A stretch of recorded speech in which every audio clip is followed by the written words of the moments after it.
What up, Cagesiders? It's your boy Sean with his generic introduction that upsets his boss. It is Tuesday night, August 25th, and this is our fourth straight night of podcasting. And we actually had this one lined up in advance. Geno's been talking with some folks on the Twitter machine. As longtime Cagesiders know, we try to keep things equal here, fair and balanced, but not in the Fox News sense.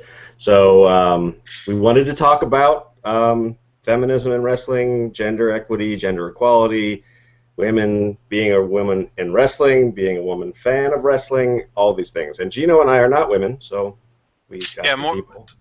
the closer it's closer to, we've talked about feminism a lot, right, on the show, but we're two white dudes, so we're like the least qualified to talk about something like this.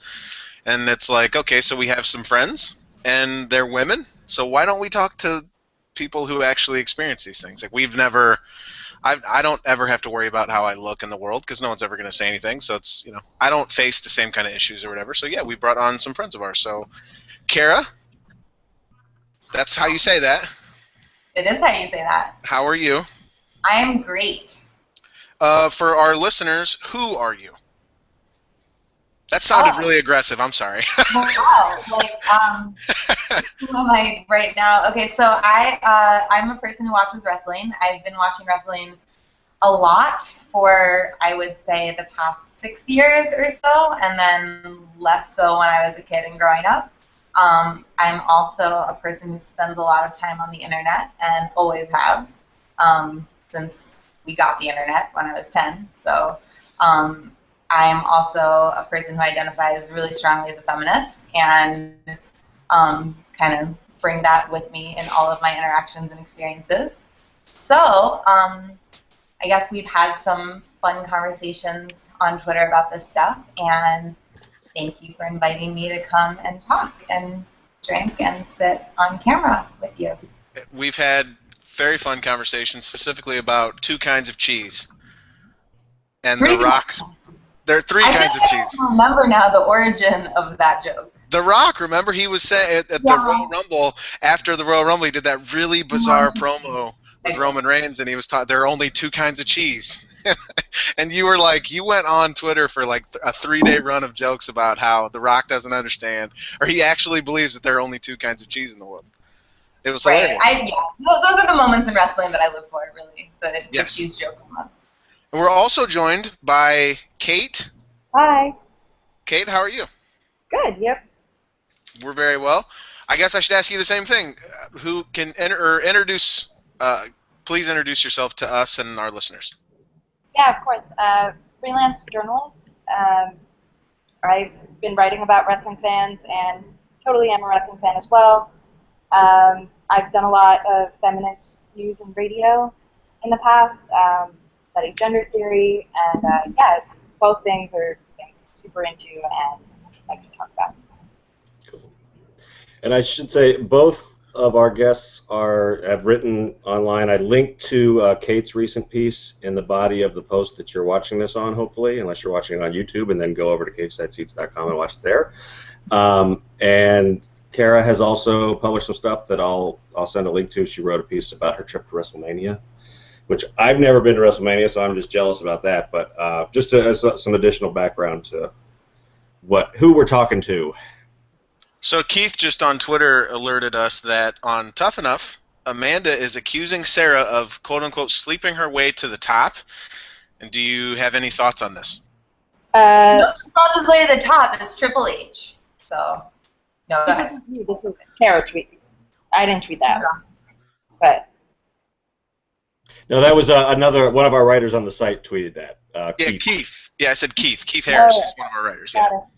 I mean, I think that ties. I mean, that's a common wrestling insult for women is that you slept. Or like insult even, if you will. True. But either as in story or the fans chanting it at the women in the ring, like they did at the Raw after WrestleMania this past WrestleMania, whatever it's called, Smarkamania in San Jose, when they were chanting "You suck, Cena" at Nikki Bella and whatnot. So yeah, how do you deal with that? I mean, how do you process that and remain a fan of what you're watching and want to hang out with the people that would do that? And well, I think you kind of have. I mean, I think that's a great question to start with, and I think it sort of gets to the way that you really have to split up sexism in WWE into a couple of different categories. There's the things that the commentators say. There's the things that corporate decides to do. There's the ways that booking is done. There's the things that wrestlers say in ring and then on social media and in character and out of character. And then there's the things that the fans say. And those are really all different components.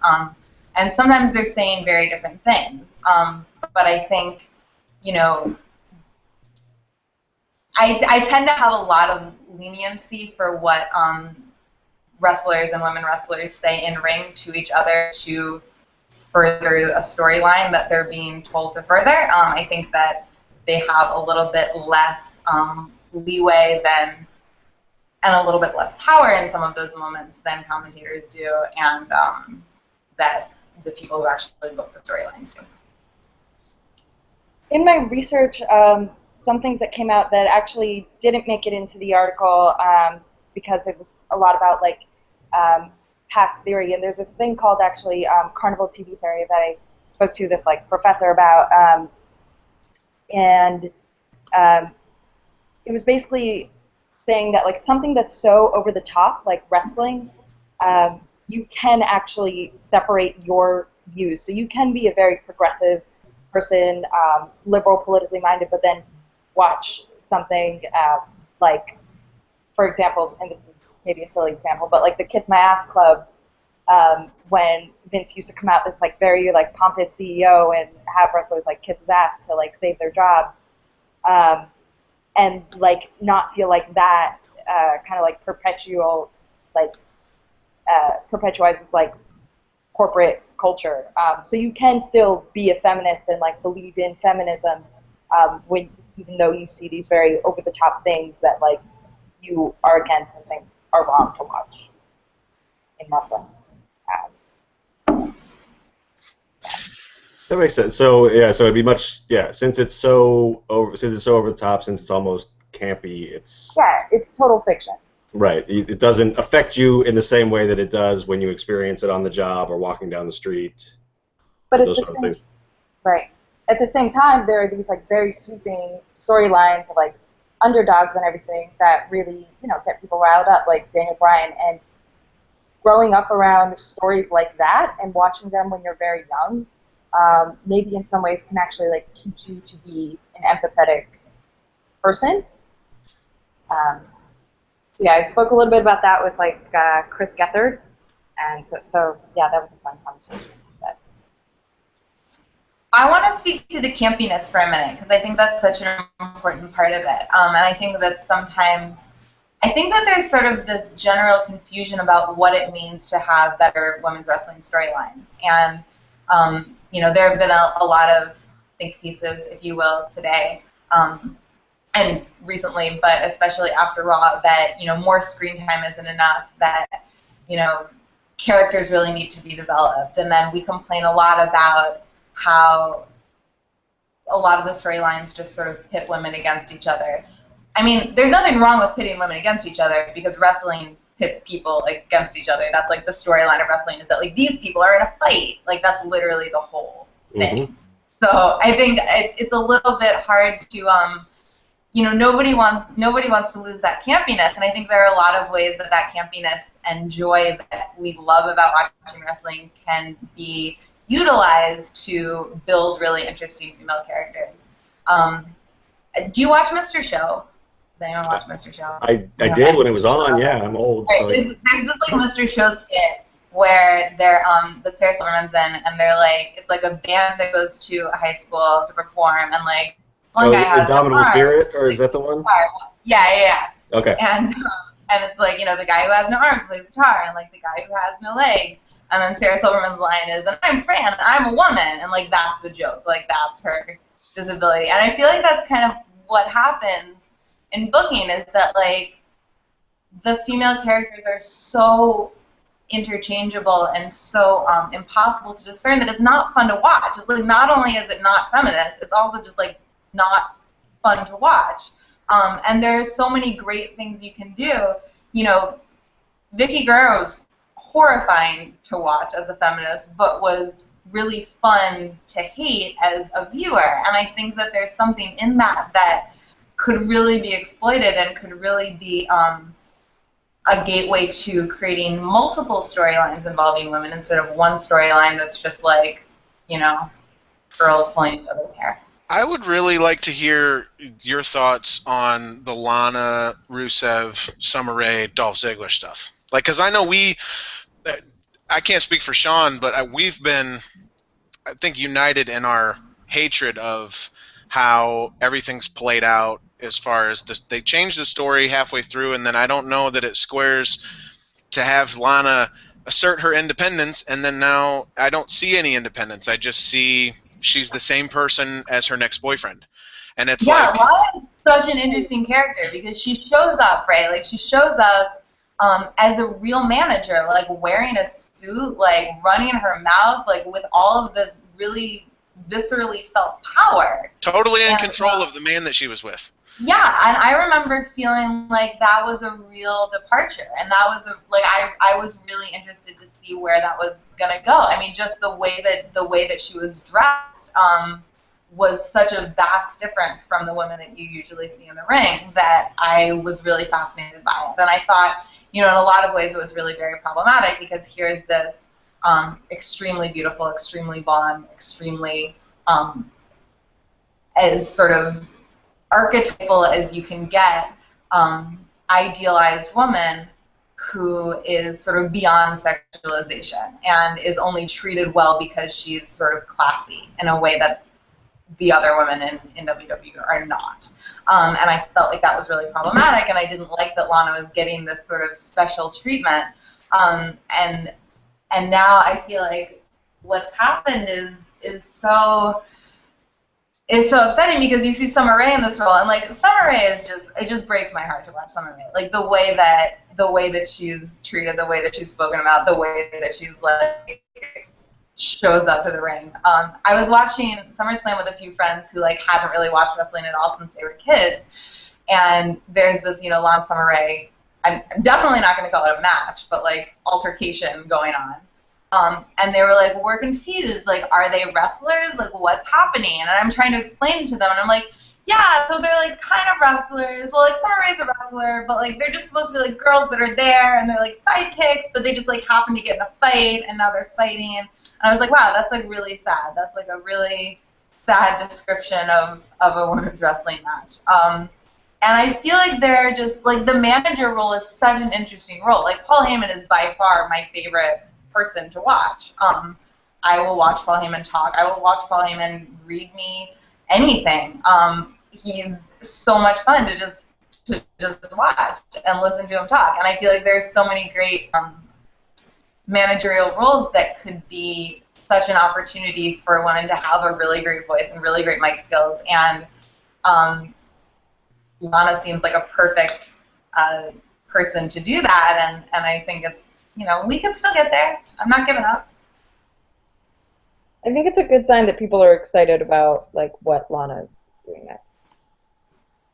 Yeah, I agree. I think that's one of the things that's sort of telling about the lack of story behind the Divas Revolution is that for whatever happened last night where the crowd wasn't into the Divas Revolution match, they're still really into Lana, even though the story might be problematic or whatever. I mean, she's one of those underdog type characters that I think, you know, you and Chris were talking about, Kate, who, you know, the journey's not over yet, like Kara said, and she may be somebody that we're following on that journey. I mean, I think, yeah. I mean, I think is it worth asking why she's over? Right, because now she's coming out and she's so different. The clothes are getting smaller. It's Sandy at the end of Greece. What's up? It's Sandy at the end of Greece. That's like literally. I don't know that I've ever seen that movie. Grease. No. I don't know that I've ever seen Grease. You can come back after you see it. Are you American? How have you never seen Grease? I've never seen. I'm sorry, I haven't. We're getting divorced. So why are you what the summer stuff, like, okay, here's another question, is, so this whole thing, this whole angle, the story as it's playing out, Rusev and Summer have gotten over, largely, I think, for me at least, I love watching those two, because they're so good at the performances that they've been asked to do. How do you separate those two things? And Dolph Ziggler and Lana have zero chemistry. They're awful together. Like, I look at them as a couple, and I don't want this at all. How do you separate those two things? Because then I find myself wanting to cheer for Rusev and Summer when I know that that's the bad guy, and he's doing the bad things, and he's representative of literally everything that goes against everything we're talking about and trying to prop up here. You know, like, how do you reconcile that? Well, how do you cheer for a heel in wrestling? I mean, I think it's like, you know, I feel like I like things all the time that are not particularly great examples of feminism, and there's still great songs or great art, and of course it's hard to reconcile. It's hard to go through the world, and the majority of the media that you see is problematic in some way. That doesn't mean that I choose to opt out of it. It just means that I choose to enjoy it with a critical eye. And I think, you know, the more we love Lana and the more we want her to have a great story and the more that we want her to really show all of that power that she has, the more I want to keep watching her. Okay. Yeah, I think if you love something so much as wrestling, you just talk about what you want to be more progressive about it. And a lot of guys are kind of quiet about their wrestling fandom, especially in like professional settings like work and things like that. But don't be quiet about, like, if you see something that's sexist and you want it to be better, like, I think it's cool to talk about that. And if you're going to be quiet about your wrestling fandom, yeah, don't be quiet about your politics about it. That makes sense. Yeah. I can dig that for sure. We got to talk about the Divas Revolution, of course. And I just, first of all, just generally speaking, what are your thoughts on what WWE has done so far with the so-called Divas Revolution, is like I like to say, because it's not that. I was there last night, and I know you talked about it in the last podcast, so I don't know if you want to get into it too much. But yeah, it was like frustrating and confusing, and you know, about like the crowd in Brooklyn last night. I think it's also really difficult for some people, obviously, in the stadium to tell what's going on. Like, a good amount of people in the stadium who did the wave likely did not know that it's like disrespectful to the actual like match to do that. They just think it's fun, so they go along, and then it doesn't get killed. So yeah, that was like my thought on the crowd, at least. That's totally what I said, Sean, remember? I said it was just you get swept up in the psychology of everyone's doing it, so you do it. Right. And like they, you know, like we can't depend on crowds to like resolve all of our, and like make all of our decisions, and like we can't depend on one crowd reaction or even a few crowd reactions to say that, like, oh yeah, people don't want the Divas Revolution or whatever. Obviously I think the more important conversations are happening on like the media that we have, the articles that we write and podcasts and all that. There's just no way to get it all across in a crowd. What do you guys think about the the reaction of the performers, which seems to be, it started last week, Sasha Banks tweeted something about it, and then last night both the Bellas, Paige said something and deleted it, sort of, you know, pointing the finger at the crowd as being part of the problem instead of part of the solution. Is that helpful? Is that right? I mean, do you agree with that? I think it makes sense that they're frustrated by the crowd. Mm-hmm. Totally. Yeah. I can definitely relate to the response. It's a superhuman reaction to have, I think, but it's also super misguided. Because I don't think that you can, right? I mean, that's not wrong of me to think that it's like pointing your finger at the wrong people. We're not the problem, are we? Yeah, well, I mean, there's an interesting situation happening because I think there's this sort of misconception in the WWE that what we want is just seeing divas on screen more. And that's not really good enough. There's a real difference between seeing individual storylines that are interesting and in depth and full of colorful characters, and seeing those really given space to develop.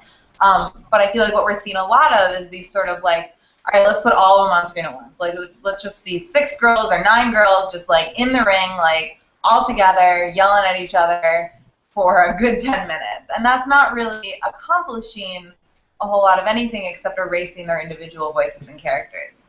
So I think the Bellas are in a tough position because they're so famous that they have,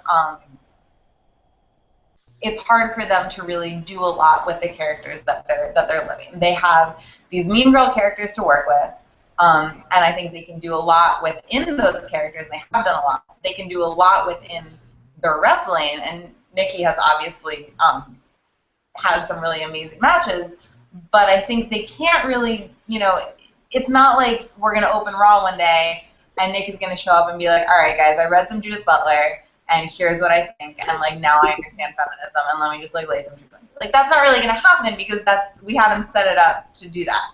Becky, however, totally could and should do that, and I think that there's sort of, I mean, really the only way that we're going to have some interesting things happen in women's wrestling is to, you know, what if there was a character whose thing was that she like literally hated men? Like, what if we had a character whose gimmick was that she was a mistress? And like, that would be hilarious, maybe, for me. For other people. That would be great. Like, it's not like we want a vast range of characters that say a whole lot of different things. It's not like, you know, they can't just all be like, and I'm a girl and I'm angry. Like, they have to have something, and they have to be all different, and they don't all have to be feminist. They just have to be real developed characters, and that in itself is going to change things. My concern would be, from my white guy perspective, is that I hope that we have a babyface who talks about some feminist ideals before we get the man-hating heel character. Yeah, although I agree it would be great, but my concern would be that as soon as Vince or anybody backstage was like, let's have a man-hating feminist, and that she would just become like the Ted DiBiase of. But how would the fans react? Well, that's my next question. Yeah, was Kate going to say something? Yeah, I think it's important to note that like the feminist wrestling fans that we know, like the men who identify as feminists, like it's important to see them as allies. Yeah, and they're out there and totally important too. But I think it's to Kara's point that like, yeah, absolutely, the divas just need the same access that the superstars get to more matches, more interesting storylines, like equal training. I actually can't really speak to that. I don't know what the training's like, but they just need the same resources. It would be impossible to do it without. So I absolutely agree. Sean and I have been, speaking of that, Sean and I have been kind of talking lately about our own, how do we identify? And we kind of feel like, or I know I certainly feel like I shouldn't identify as a feminist because it's, there was a period where I actually hired a feminist to moderate the site, Cageside, because I felt like things were getting way too, you know, there were a lot of dudes running around and they were being inappropriate, and I wanted to kind of swing the pendulum back towards the middle to where we could, you know, everyone can feel comfortable and welcome. And then, so I got like really into it, and I wanted like, oh, I'm a feminist, you know, and I'm pushing the whole ideals and all that stuff, and like at some point realized like I felt like that's a wrong thing to do. Like I'm like being the loudest voice, I guess, or like I shouldn't identify as a feminist. Like I'm not trying to take that away from, again, because I don't go through it, so it feels wrong to be, you know what I mean? Does that make sense? There are totally times to listen and things like that, but I think at the same time you can, you know, show other guys that it's cool to be that way and like cool to think that divas deserve more and all that. Yeah, I totally respect when men identify as feminists, but listen. But there are so many things you can do, like watching wrestling with girls and just like getting their interpretations too. And I'm not saying like get rid of dude time. Like I get that. That's totally cool. Have that. But yeah, just note that like they may have other perspectives and they may want to learn more about wrestling too, and yeah, that's cool. Well, I guess that also speaks to what Kara was saying about you're not really very well represented as far as, because we have now, they introduced 3 new characters and they don't really have characters. There's like 3 new Becky and Charlotte. On NXT they did, and I think that they do in their hearts, and I think that they have characters to show. Right. They're just not being emphasized, and they're not being really given the space and time to let those stories play out. What would you prefer WWE do from this point forward? Like, what would be the thing that you would do with the Divas Revolution now? So I tweeted something during SummerSlam that got a lot of retweets, and I was surprised because I just kind of, never know. But it was sort of like, hey, it would be really fun if, like, what if there was, like, during SummerSlam, every match was a women's match, and then there was one match that was, like, the dude match, and they put all the dudes together in the ring, and they all fought, and that was one match. We retweeted that, so we might have helped that blow up a little bit. Yeah, so thanks for that. But like, is it crazy to have 2 women's matches? Like, would that really kill anyone? Raw is 3 fucking hours long. Like, that is so much time out of my day. That is so long. It's like, would it kill you to have 2 women's matches? That would be a good place to start. They've been doing that on Raw, though, in fairness. Well, they didn't do it last night, but I mean... people anymore, so I haven't been watching. If it would be nice if they had one segment where they were allowed to, like, establish their characters as something other than we don't like each other, and I don't know. They do, like, yeah. Part of the reason... Key. What was that? I think the character's key. Yeah. I think that's probably part, like Sean, like you said, that's part of why Lana and Summer have gotten over the way they have. Is it even that they're...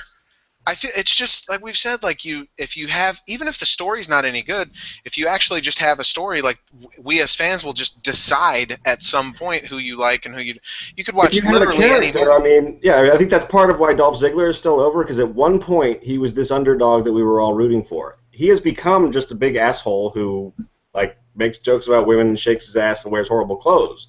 But everybody still loves him because we were given a reason to relate to him at one point. Especially with these new women, we've got nothing. I mean, if you didn't watch NXT, and that's but also, people, I mean, Ziggler's really good. Like, he's so fun to watch. Yeah, that's we can have different opinions on that. But I've never been a big Ziggler mark, but that's okay. He's fun to watch bump around, but yeah, I really liked him when he did at Survivor Series, when he was like the plucky underdog, but he was acknowledging that he was a plucky underdog, and he wasn't doing the "it's too bad I'm too good" and calling attention to that. Well, he just puts in good performances. Doesn't matter if he wins or loses. And yeah, now he's just sort of an unbearable, like, he's like a frat boy dude bro that I would try my best to avoid at all costs kind of guy. Like, that's what he comes across as for me. And so with Lana being with a guy like that, I really don't like that. But is that like the male gaze? Is that like you don't like that she's chosen this guy that you don't like? Is that total? Are you like being possessive of Lana? Is it? I really like Rusev. I want those two to get back together one day. That's Kara's like, that's totally what's happening, Geno. You tell me. I don't know. Oh, I think something that could totally help, like, the Divas Revolution, just, like, change the belt. You know, I don't, like, most people I've talked to do not like that belt, and I don't even know if it's a feminist issue. Like, partly it is, yes, but, like, that belt is not a great belt. No. Well, I was actually we maybe should have even started with this too. What do you guys think about the term diva? I mean, the tramp stamp belt is one problem, right? I mean, that's basically I think that's the design they were going for, was like some sort of like early aughts, like this is a tattoo somebody that we're trying to market would get. Well, I think it's for women, so make it pink and a butterfly, and we're good. Which is kind of inherently, I mean, that's sexist right there. So in addition to that, I mean, so what do you guys? I mean, is the term divas a problem? I mean, it's a brand name and it's not going anywhere. But if you were a majority shareholder, I think just something that's a little bit that's pretty noticeable is that superstar is not a gender term. It's not like Superman star with a penis. It's like superstar, which is not at all a gender term. I'm and totally calling them Superman star with penis from now on, though. I mean, I understand that a lot of what they're doing is trying to market to young girls, and many young girls, for reasons of the way that they're socialized from the time that they're born, go through a phase around the time that they might get into watching wrestling where they like things that are pink and purple, and they like things that are butterflies, and they might grow out of that or they might not. And I can see from a marketing standpoint why that choice was made. But, Target just degendered their toy aisle, so we no longer have boy toys and girl toys. I think we could start to think that maybe, like, little girls are excited about just watching characters that are fun and that are powerful and that are doing exciting things. It's certainly, I think Divas, it's not the worst word they could possibly have chosen. Whenever I think of it, I just think like a diva is a female version of a hustler. That's the only thing I think when I think of the word diva. So it doesn't bother me. Their response, I think their response, what would you say to this? Because this is what I think they would say to me if I asked them. They want, when you hear the term diva, to think WWE women's wrestler. That's why they do that the way they do that. So it's complete branding. That's the only reason they call them that, is so that you will associate the two things, and so that anytime the term diva is used anywhere, it'll get back to WWE. What would you say to that? I get the point of branding. Like, superstar is fine, though, because there is no negative connotation to the word superstar, but diva can be used negatively. So, yeah, in addition to being gendered, it can have a negative connotation. Here's a really interesting. I want to bring up a good comment from the thread too, from our boy Videns, just on the belt issue. He points out that when they do their gimmick where they send a championship belt to a winning team or a winning fighter or whatever, when the U.S. women's team won the World Cup, they didn't send them the Divas belt. They sent them to the WWE Championship because they know they'd throw it in the trash. Exactly right, but that's a marketing problem. That ties into. I don't know. I thought it was a good comment. Good job, Bidens. Go ahead. Well, but I don't know, because Kara brought up an interesting point, because I've thought about stuff like that. Like, I'm 28 years old. I don't have any kids now. At some point, maybe I'll have a child. And I don't even know if I'm going to do the thing where it's like, because I know my family, I was raised in a very sexist home. And my family go, okay, you're having a baby. Okay, what sex is the baby, so I can know whether to buy blue if it's a boy and pink if it's a girl, like clothing. And I would not want to do that, because that's just, you're immediately setting, I feel like, the wrong tone. So it's like, if we're going that deep with those kind of issues, right, as far as like women wear this color and men wear this color, you know what I mean? It's like, if we're that deep, how do we approach WWE when they're so far away from? Can you imagine Vince McMahon considering an idea like that? Even considering it? Well, you know what I mean? I don't know if it's like unfeminist to buy like boy or blue or pink clothes necessarily. Like, it's not like to insist. Yes, like to insist on somebody else, of course. But I don't know. I think it's with WWE. It's like baby steps. So you're satisfied so far with what they've kind of started to do?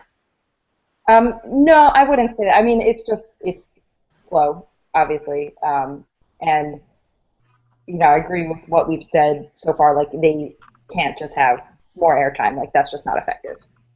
Okay. Something that I've been thinking about a lot lately is the ways in which so I'm 27, so I'm, same age as you. I feel like I have a really, I was lucky to grow up in a home where my mom was extremely vocal about her feminism and extremely vocal in how it related to how people interacted with me.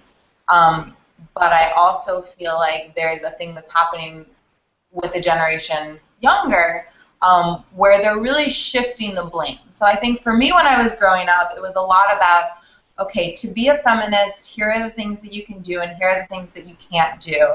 And if you're going to be a feminist, like, are you really going to wear that kind of makeup? Like, if you're going to be a feminist, you really shouldn't be talking to boys like that. If you're going to be a feminist, and that sort of became a code for, you know, classy or respectable, or, you know, if you want these rights, then here are these things that you can't have. And I think there's something that's really interesting that's happening is that girls are growing up now and they're really rejecting that. So something I got really invested in is what's happening around school dress codes. So I went to a private school. We had dress codes.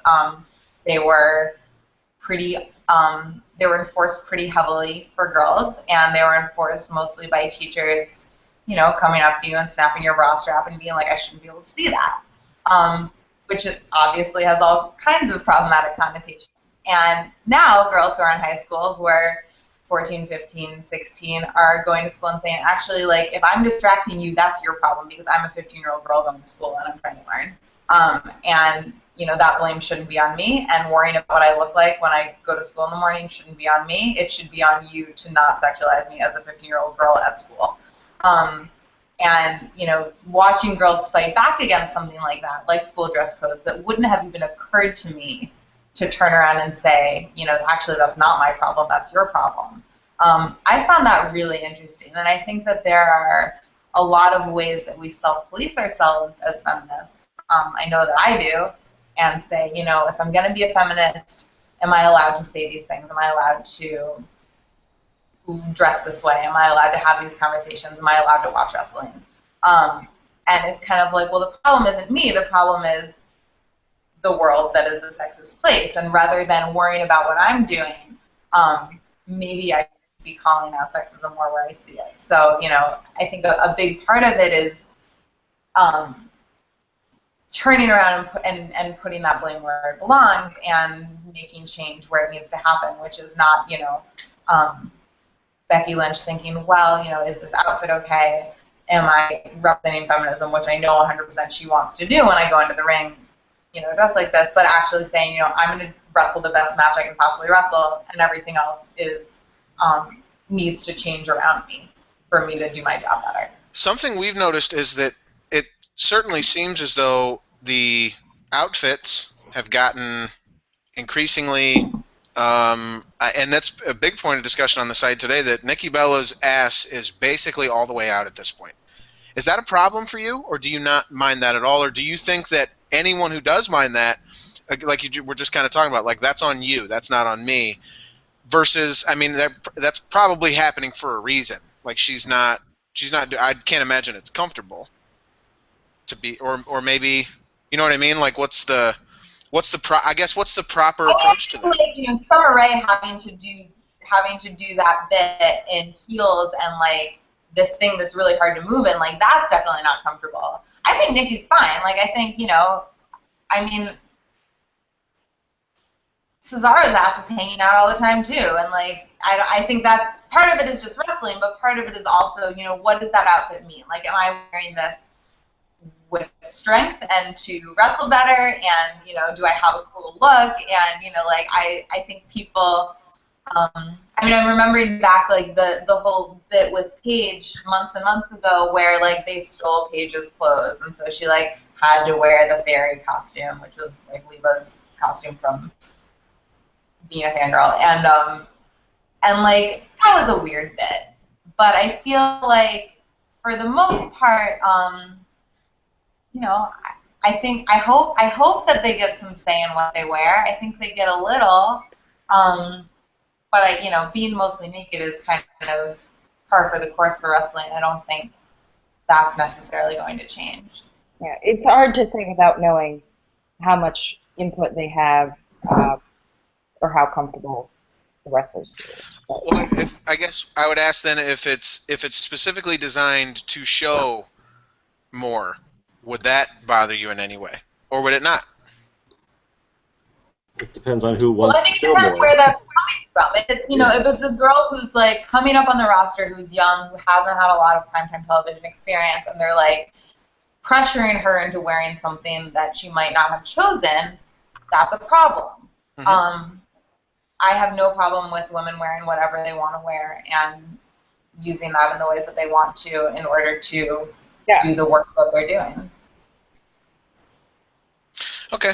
Yeah, I feel like a lot of it is like an education issue, as far as like ignorance is certainly not a defense, but at the same time, it's because I think, and I'm asking this, and I'm trying to speak for a lot of people on the site and trying to imagine, okay, this is those are the things that they're saying. So I would like for, like I said, for you guys to be able to come on and say, well, here's why that's not an issue, or here's maybe why they're looking at it the wrong way. You know what I mean? Like, because I feel like that happens constantly. I think you got to be careful, Geno. I think some of it is like you sort of want to be validated in, like, or you want to be educated and told this is the right way for me to feel about this. And we're still only talking to two people with their opinions. So we could get a couple of different feminists on here who would tell you, no, they're wrong. Here's what you should be doing. Or we could get like a men's rights guy on here who would tell us something completely different. I mean, the point is to have a conversation and to be open to the perspectives. I think even that's like in talking about like the raising of kids and things like that. I mean,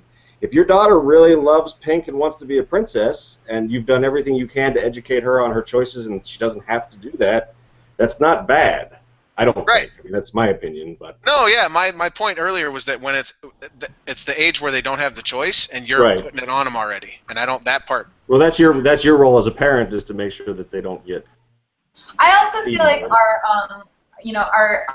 our contributions to this conversation, or at least mine, are probably impacted by feeling like I know you guys, I think I know what you stand for, I know the kind of critiques that you put forth, and so if I were talking to two MRAs, I would probably be saying very different things because I would feel like I was starting from a very different level of education around feminism and around these issues. I feel like, if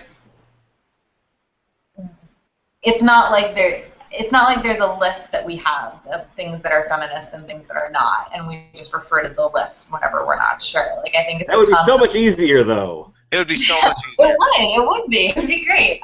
But it's really hard, and I think it's really, I think I feel like a big thing is that I try my best never to make a judgment that something that another woman is doing isn't feminist without really knowing what the deal is. And we have these conversations all the time. Things like changing your name when you get married. Things like choosing to breastfeed or formula feed. Like, those are probably things that a lot of your readers are not spending 90% of their day thinking about, but those are things that we think about all the time. And sort of depending on a person's level of comfort and education around feminism, I think really impacts how I would have this kind of a conversation with somebody. I don't want to get a men's rights activist on here either. I was just like throwing. You should. I'll find anybody. I don't care. No way. I don't really want to deal with that though. So sorry. Kate. Sorry, Kate.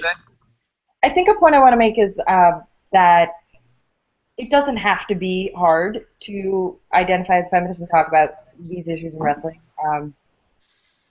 You don't have to know everything to just start listening and hanging out with women who watch wrestling and have opinions as they're watching. And it's not offensive to ask questions. Like, it's actually great and exciting that we can have conversations like this. So I think I would just hope that, like, guys who want to know more would feel comfortable.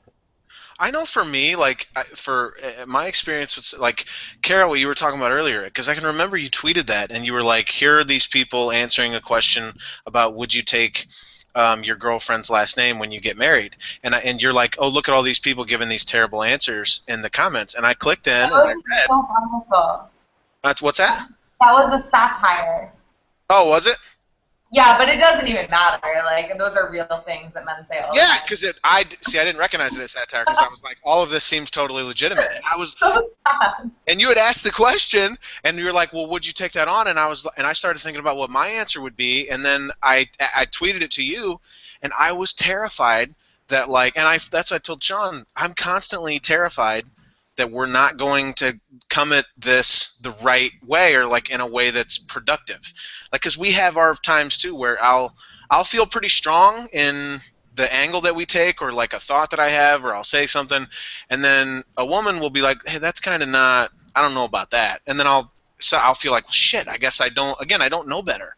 So I was like, when I told you, if I find a chick and she has a really awesome last name and it's cooler than I think my last name is, I'll totally take her last name. But it's like, is that Sean's laughing at me. There's this weird dynamic created. I think this is an internet dynamic and it's also an IRL dynamic, which is that like just as white people are constantly coming to people of color and being like, tell me how to be better, educate me, teach me things. Like, men are constantly coming to women and being like, just to play devil's advocate, they're like, I don't understand why. And it's like, you could literally read any article, like, Google it, and learn that thing. But this sort of, the privilege implied in the expectation that someone will always be there to explain something to you and hold your hand and walk you through it is something that I think bothers a lot of people. I personally, like, a lot of the time have nothing better to do, so I'm often happy to have that conversation, but I think it's also really important that a lot of feminists are not, and a lot of them are really tired of having that conversation, and a lot of them are really tired of being forced into that conversation many times throughout every day by a guy at work, or a guy at home, or a guy that they're friends with, or a guy on the internet who's like, but why? Or, you know, I just understand why I can't be a humanist, or like any manner of dumb things that people say.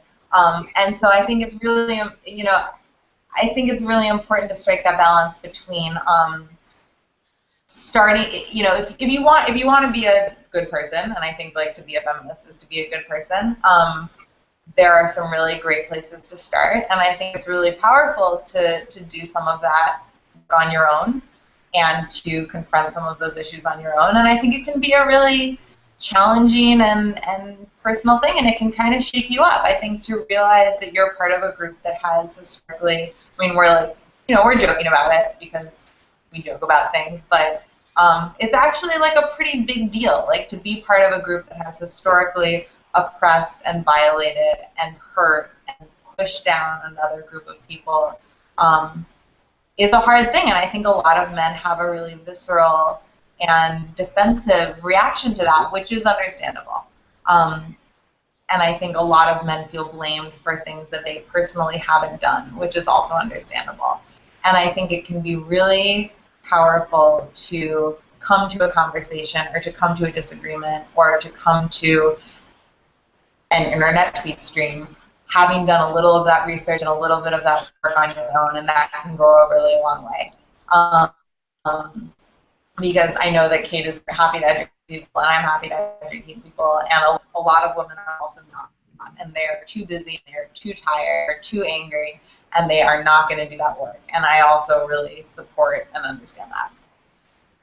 Yeah, that's totally fair. It's never an obligation. I think in terms of watching wrestling, yeah, I guess I'm always happy to when watching wrestling. But, yeah, and I guess like we started talking at the beginning, to listen and respect the woman's voice first in terms of feminism. It's like an important place to start. So I guess it's more not like being demanding that like you explain it, but like being just open to that, being open to having your own potentially faulty viewpoints challenged and changed, essentially. I think that's, yeah, I mean, from my personal experience as somebody who's a little bit older than Geno, a lot older than Geno, you know, if I say something, and I'm lucky enough to be married to a feminist who will often tell me when I've said something horribly stupid or, you know, and you just have to be open to learning from that. It's when you get to that defensive place where you're just going to argue because you feel threatened or whatever, that's not helpful. That's anything that shuts down the dialogue is going to shut down any growth that anybody can make out of the situation.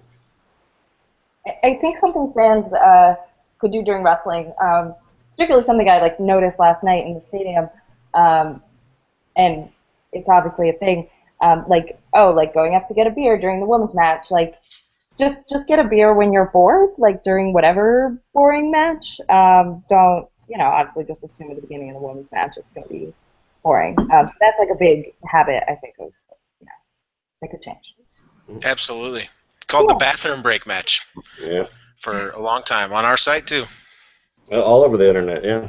A weird thing that happens that makes me kind of uncomfortable is like when we do stuff like this, and now Sean and I are going to get credit for this, and does that make you feel? Isn't that kind of weird? Yeah. So I mean, I noticed today that there were a few. I'm not going to say a lot of it. I'm not going to be specific, but there were a few very seemingly heartfelt, and I believe actually heartfelt, pieces by men who write about wrestling about the ways in which #Divas Revolution has failed.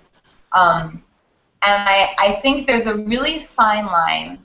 I think there is a tendency among men in general and men on the internet in specific and men on the internet who are talking about something that involves women, to be very specific, to be sort of, I mean, the trope is sort of like, okay, I'm a feminist, where's my cookie?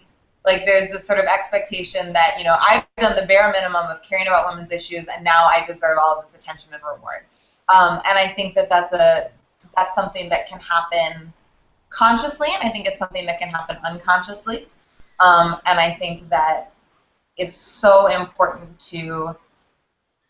Nobody wants to tell men not to do that. Nobody, I don't want there to be less men who write about wrestling writing about why women's wrestling should be better. But I think it's also really important to acknowledge that there are guys who do it in expectation of that cookie, and the cookie can be attention. The cookie can be,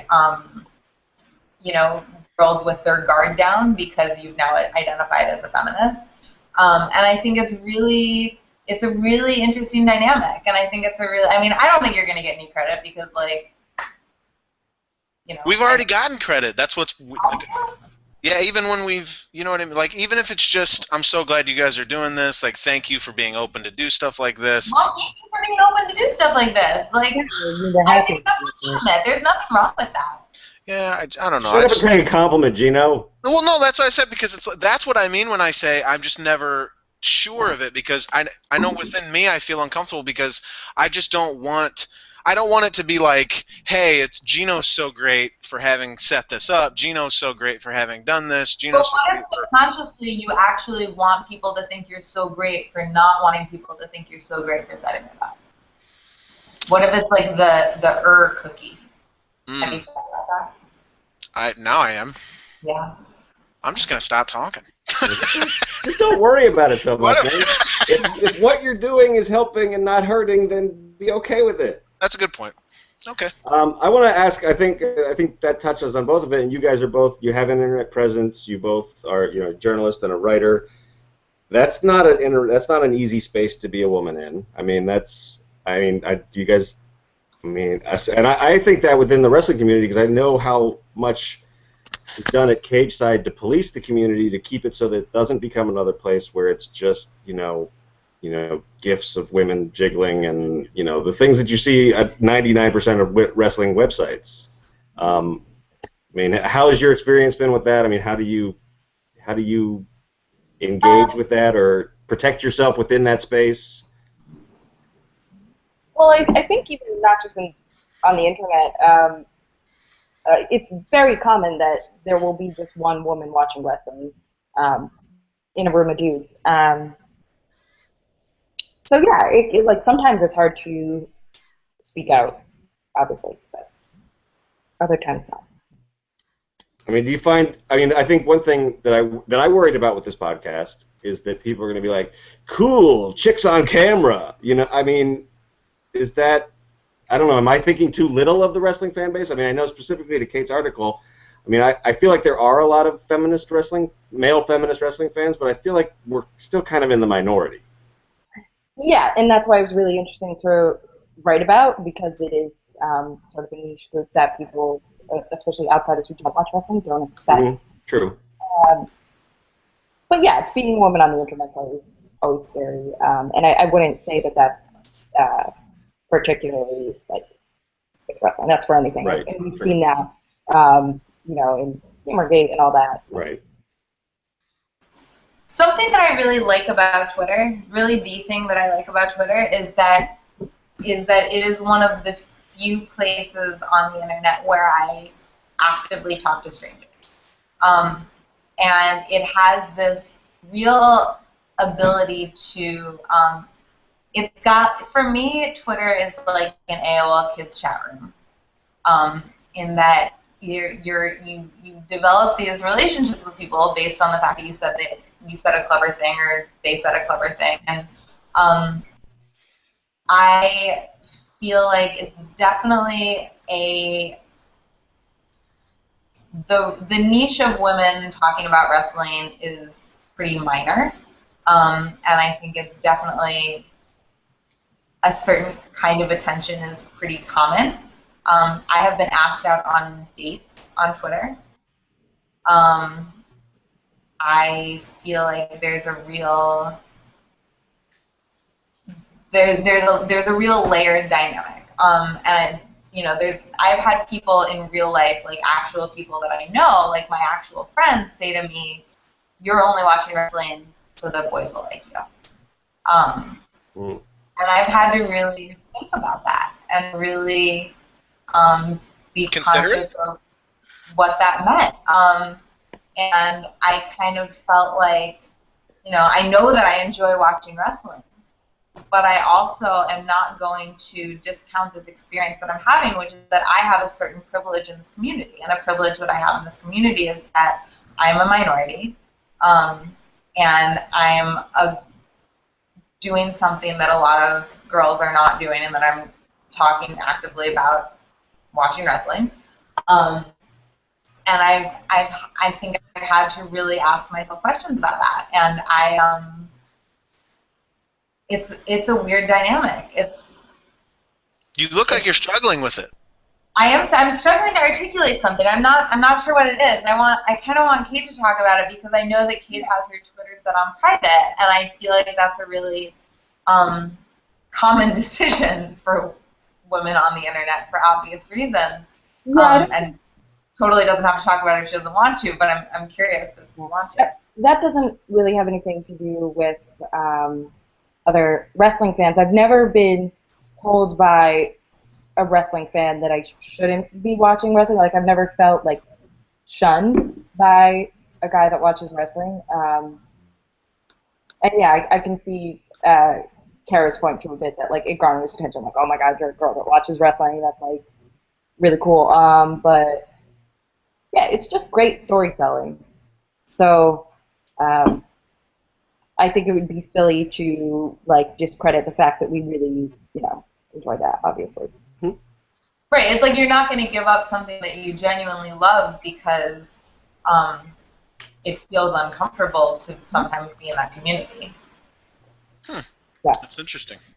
Yeah. I think that's a big part of the conversation that we were having on Twitter that led to this, which is that, it's sort of, I'm gonna go into being a wrestling fan as a feminist. I couldn't go into it any other way. And as a feminist, I'm gonna come to it with a certain series of expectations and demands about how women are treated and how women are portrayed and how women are reacted to. And it would be impossible for me to set that aside. And I think a big part of what makes that powerful is that WWE is not a place where there are a lot of feminists necessarily. There are some for sure, but it's not the majority. It's also not the majority in most of corporate America. It's also not the majority in our political representatives. There are a lot of places where women are not the majority and feminism is not the dominant thought. So I think, there's something really powerful about going into those spaces and sort of infiltrating them and feeling like you're introducing a conversation that maybe isn't being had or pointing out things that aren't being seen. And, rather than saying, okay, I can set this part of myself aside and just enjoy it, it's really important to me to go into it and say, well, the way that I enjoy it is by calling out things that I see that are problematic. So do you think then, like you're saying with the privilege stuff, where you're like, okay, I have an audience, and it's entirely possible that some of these people on Twitter they saw me tweet something funny, and then they saw my picture and thought, oh, she's hot, and started following you, and you said you have a certain privilege because of that, and so they put more weight into your words, and they ask you on a date or whatever. And do you think then that that's where you struggle with, like, okay, I have their attention, I should throw some knowledge at them? instead of. I feel like I don't like the word privilege in that context because I feel like what I have is is maybe a personal power, but it's certainly not institutional privilege. And I think it's different. But I think that 100%. It's like I don't care why they're there. They're going to listen to me talk about not only why I'm angry about sexism in wrestling, they're also going to listen to me talk on Twitter about why I'm angry about sexism in the workplace or in politics. Right. And what's amazing to me is that I don't feel like I get a lot of unfollows once I start talking about those things. I feel like once they're there, they might just kind of scroll past it. It might go right over their heads. But I definitely feel like whatever small audience I have, I'm gonna milk it for all it's worth. I'm gonna tell them as many things as I feel like I have to say that are important about this stuff. Which I guess is what this is for Sean and I. To have the platform and all the views and the hits and all that stuff, so this is the kind of thing we might as well be talking about. Right. Makes sense. That's cool. Well, we've covered a lot here. It's been an hour. Sean, do we have anything else? I have a ton of other stuff, but I don't know if maybe we just want to schedule another time to do it. I have lots to process now. Yeah. There's a lot here. Is there anything that you guys wanted to say that you would like to express to Cageside, to the pro wrestling internet community about? Can I ask one question? About anything? Can I ask one question before that we actually got asked on Twitter that I bookmarked that I thought was a really good question and I'm super curious about before we go? No. Okay. Do it. The intergender matches. Dio, our friend. I love that question. Yeah. What a funny question. Nobody wants to see a guy punch a girl on television. That's upsetting, and it's problematic, and domestic abuse is a serious thing. And at the same time, I think that there are probably ways to play with a dynamic of women's physical power that would be interesting and powerful and not problematic and kind of great. The thing about watching wrestling that's really fun is that you can watch someone like The Big Show fight literally anyone. Basically, The Big Show could just lie down and win on top of them, and that would be fine. But that's not what we do. We do something different than that. So I think that there are definitely circumstances under which female wrestlers and male wrestlers could interact more physically that would be interesting and powerful. I think it's just really important to be super conscious about how it's done, and I'm not sure if we're there yet. Like Summer beating up Dolph on Raw? I don't know if you saw that, but I'm thinking stomping situations. But I'm interested in what else to say also. Okay. Yeah, oh, go ahead. Sorry, Kate. We're at a point where we're not even sure how they're handling. We're barely able to get past giving the female wrestlers more airtime. That is just such a simplistic beginning of this. I don't even know. I really wanted them to beat up Miz last night. Miz was being such a shithead that I was and Paige kicked the chair, which I thought was and Becky threw the chair, and I was like, oh, this is great. They're gonna of course, kick that guy's ass. That guy's an asshole. Look, what did he just say to you? That's what should happen. And then the Bellas went and screwed it all up, and it just made the whole thing feel like he was proven right in all his stereotypical shit that he was spewing by what the Bellas did instead of the Bellas taking advantage of a situation. That's what it felt like to me, the way it was written. But yeah, I was really looking forward to that. But then that's intergender, and I don't know, it's always made me feel kind of uncomfortable doing something like that. So I don't know. Yeah, but yeah, I'm curious. I know Geno doesn't a whole lot, but do you guys watch? Is WWE wrestling to you, or do you guys watch Lucha Underground or any indie wrestling or anything like that, or just Japanese? I do a bit, and I've always wanted to look into more, and people suggested to me to look into indie leagues like Shimmer, all women's in Chicago. Yep. Holt was talking to me about that a little bit. Yeah, That's where Becky and Paige came from, at least in the States too. So I will say like a lot of the, and maybe if WWE does it, it'll carry over. But like a lot of this stuff, like the things that need to change, probably have to happen across leagues. Like TNA has separate issues in WWE, but maybe related. they have some of the same issues, but yeah. Yeah. Cool. Gino, we good for closing thoughts now from people other than us? Yes, we are. All right.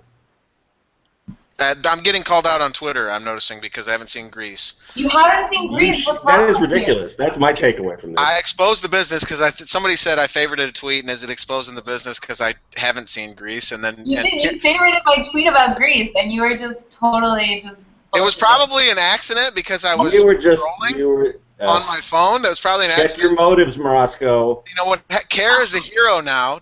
Kara's a hero now, and I'm a heel because I haven't seen Grease. I immediately. I don't even like regret Grease this that much, but you have to see it.